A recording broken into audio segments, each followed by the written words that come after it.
हिंदू धर्म में भगवान शिव की पूजा का विशेष महत्व माना गया है और कहते हैं कि भोलेनाथ जब अपने भक्तों पर प्रसन्न होते हैं तो उनकी हर मनोकामना पूरी करते हैं। इसलिए भक्त भी भगवान शिव को प्रसन्न करने के लिए उपवास रखते हैं और विधि विधान से उनका पूजन करते हैं। धर्म ग्रंथों में कई जगह भोलेनाथ की महिमा पढ़ने को मिलती है और उन्हीं में से एक कथा के अनुसार शिव जी ने एक बार राजा दक्ष को बकरे का सिर लगाया था।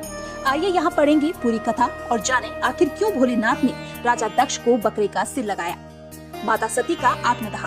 धर्म ग्रंथों में मौजूद पौराणिक कथा के अनुसार एक बार राजा दक्ष ने भव्य यज्ञ का आयोजन किया और उसमें सभी देवी देवताओं को आमंत्रित किया, लेकिन उन्होंने अपनी पुत्री देवी सती और उनके पति भगवान शिव को यज्ञ का आमंत्रण नहीं भेजा, क्योंकि वह भगवान शिव को अपमानित करना चाहते थे। लेकिन फिर भी देवी सती अपने पिता के यज्ञ में शामिल होने के लिए पहुंच गई। जब देवी सती पिता के अनुष्ठान में पहुंची तो वहां राजा दक्ष द्वारा अपने पति भगवान शिव का अपमान देखकर उन्हें बहुत बुरा लगा। इसलिए देवी सती ने क्रोधित होकर उसी यज्ञ में आत्मदाह कर लिया। शिव जी का क्रोध। जब भगवान शिव को देवी सती के आत्मदाह का समाचार मिला तो उन्हें बहुत क्रोध आया।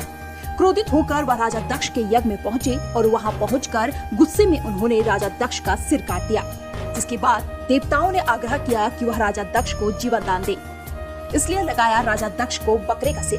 पौराणिक कथाओं के अनुसार भगवान शिव ने देवताओं के आग्रह व अनुरोध पर राजा दक्ष के लिए बकरे का सिर मंगवाया, जिसे देखकर ब्रह्मा जी ने शिव जी से सवाल किया कि आखिर बकरे का सिर ही क्यों, हाथी, शेर या किसी अन्य प्राणी का सिर क्यों नहीं।